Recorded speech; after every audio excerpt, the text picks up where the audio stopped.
Mesdames et messieurs, bonjour et bienvenue dans le Focus Éco. Le marché pétrolier est en ébullition. Les cours du pétrole se sont envolés de 12% vendredi suite à l'attaque lancée par Israël sur Téhéran et la riposte de l'Iran. Les approvisionnements d'or noir en péril. L'Iran menace de bloquer le détroit d'Ormuz, une route maritime stratégique pour l'économie mondiale, avec plus de 20% du pétrole mondial qui y transite. Sa fermeture pourrait avoir des conséquences désastreuses sur les marchés mondiaux. La menace est très sérieuse.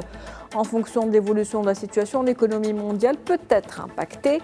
Comment peut évoluer la situation? Quel scénario possible? On en parle dans ce Focus Éco avec Larbi Wasrin. Vous êtes expert international en énergie. Bonjour et merci d'être avec nous. Bonjour et merci pour votre invitation.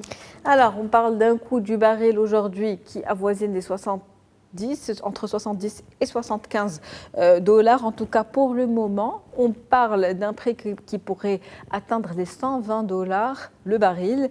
Qu'est-ce que ça représente? Quel impact? Comment ça va impacter justement le commerce au niveau mondial? Oui, s'il y a une denrée, une matière première aujourd'hui qui est scrutée de partout par le monde, surtout au cours de cette semaine, c'est bien l'or noir, le pétrole. Parce qu'avec les événements qui se produisent aujourd'hui, la guerre ouverte entre l'Iran et Israël, effectivement, il y a une crainte un peu généralisée qui est tout à fait normale et justifiée de voir une envolée spectaculaire des prix. À un moment, on avait enfin stabilisé ces prix. On commençait à souffler un petit peu, à se dire qu'il va peut-être y avoir une reprise, malgré bien évidemment les anticipations de certains rapports. Je parle de la Banque mondiale, de l'OCDE, de certaines institutions internationales, même le HCP qui avait revu à la baisse certaines prévisions de croissance mondiale. Mais on se disait quand même qu'on avait stabilisé la situation. Oui, à peine les consommateurs en fait, étaient un peu heureux parce que par rapport au début d'année 2025, les cours étaient à 82 dollars. Et si vous vous rappelez, au début du mois de mai, ça a redescendu jusqu'à 59 dollars. À l'époque, on se rappelle tous que lors de la réunion du 30 avril de l'OPEP et le PEP+, ils avaient décidé d'augmenter la production journalière de 411 000 barils jour, qui était un peu au-dessus des prévisions initiales. Donc, ils allaient augmenter plus rapidement que prévu. Donc, ça fait en fait faire baisser les prix de l'or noir sur le marché international.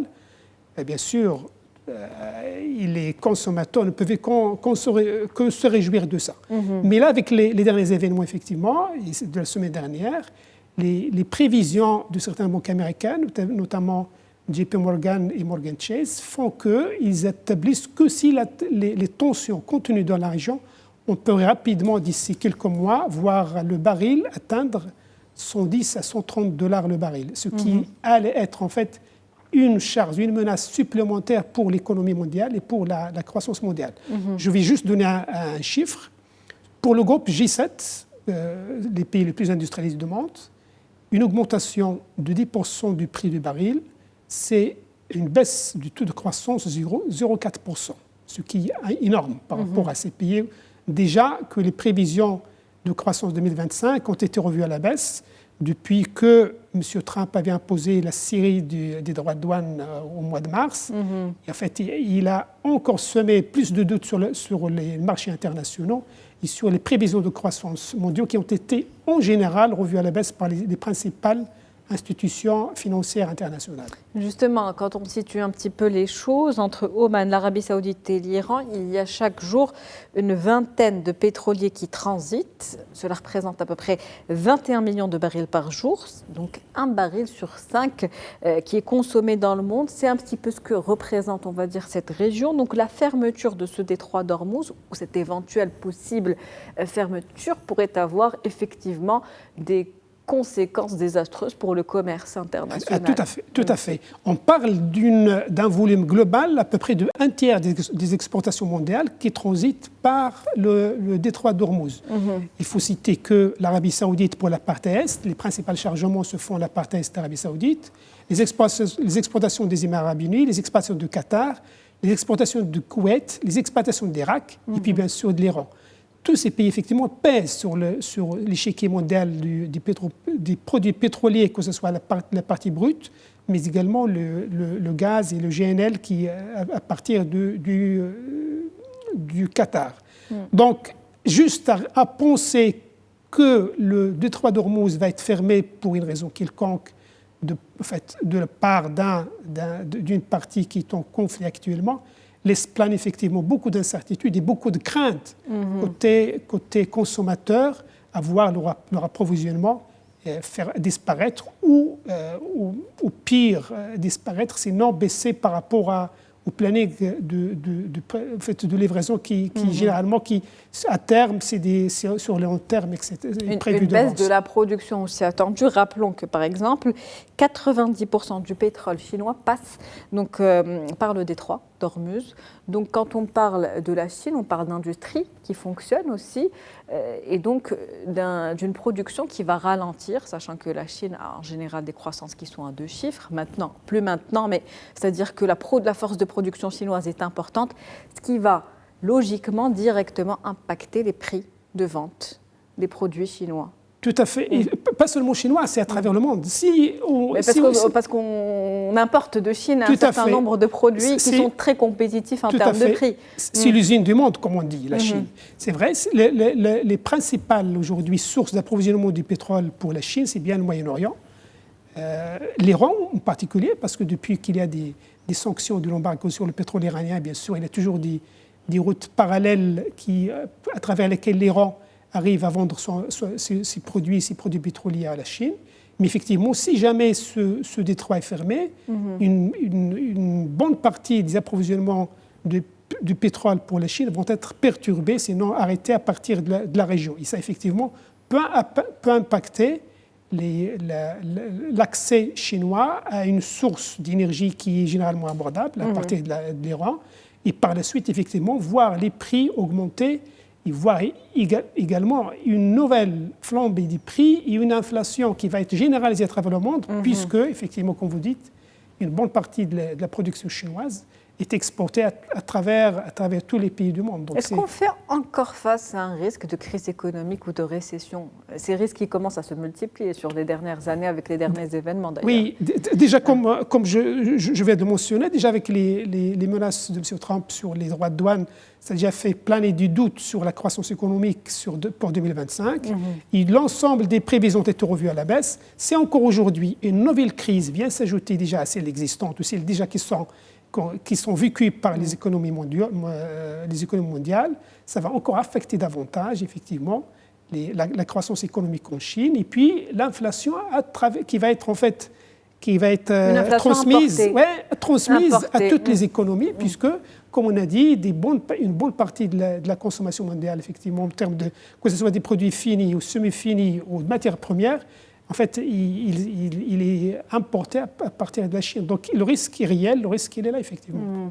Le risque est réel, et puis un risque même pour l'Iran. Aujourd'hui, on parle ça représente 10% du PIB de l'Iran, le pétrole. Donc l'argent les retombées de cet argent, en tout cas du pétrole pour l'Iran, mais c'est tout de même un moyen de pression aujourd'hui pour l'Iran face aux Occidentaux, on va dire un moyen de pouvoir négocier. C'est le seul moyen qu'elle a aujourd'hui, économiquement parlant. Déjà, l'économie iranienne, il souffre parce que les sanctions américaines, et puis depuis que M. Trump est là, ils se sont encore durcis par la fermeture de l'accès, tout d'abord au financement, au système bancaire, et puis les matières premières, tout ce qui est équipement pour l'industrie pétrolière. Donc il est un peu asphyxié l'économie iranienne. Les seuls débouchés qui lui restent, c'était une partie pour son pétrole, c'est le marché chinois, et puis l'Inde également, qui représente une bonne partie des exportations, parce que dans ces 2 pays, effectivement, on trouve des indépendants qui ne font pas attention aux sanctions américaines sur le système bancaire, donc ils arrivent à faire des transactions.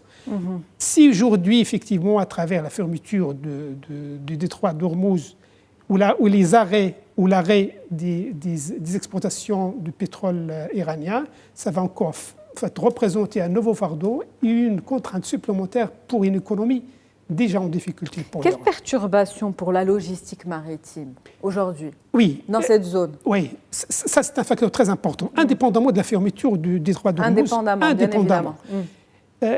Il faut bien comprendre que la logistique pétrolière, c'est une machine très importante qui comprend plusieurs intervenants, notamment la marine marchande ou les navires ou les tankers qui transportent les produits pétroliers.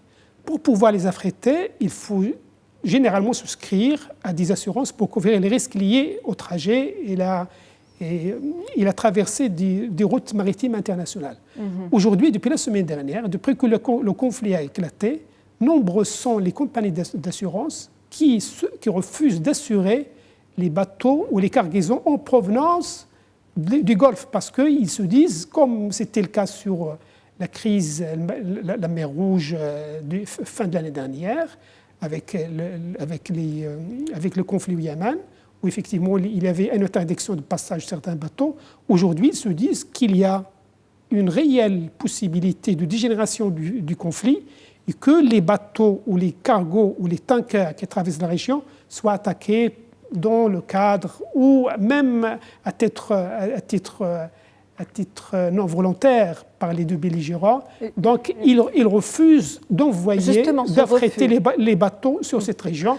Ce refus d'assurer, quand même, c'est très grave, non? Non, ça va empêcher. Non, parce que généralement, sur les zones de guerre. Ça ne va pas perturber, mais empêcher certains transits. Tout à fait. Parce qu'aujourd'hui, sur les zones de conflit ou sur les régions de guerre, vous ne trouverez jamais un transporteur ou un assureur qui pourra prendre le risque d'emprunter un chemin ou une route maritime qui est sous le feu d'un risque de dégénération, de conflit. Donc l'impact économique aujourd'hui, depuis ce dernier événement, est devenu inéluctable. Bien sûr, bien sûr. Qui va arriver, quelle que soit la situation, que le détroit d'Ormuz ferme ou non, ça ne change absolument rien. Ça ne change rien. Au fait qu'il y aura cet impact économique ressenti. Tout à fait, parce que, comme on a dit, la logistique maritime va s'arrêter. Cette perturbation logistique. Oui, cette perturbation et cette logistique maritime va s'arrêter de facto, parce qu'il n'y aura plus d'assurance ou d'assureurs qui vont prendre le risque d'assurer sur une région de guerre.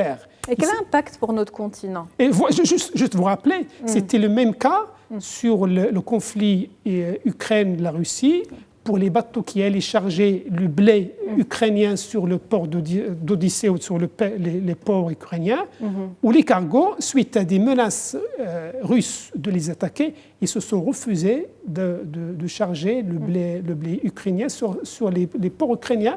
Et les assureurs ont refusé d'emprunter ces routes maritimes. Et c'est la même chose qui va se produire aujourd'hui sur le pays du Golfe pour le chargement des produits pétroliers à partir de cette région.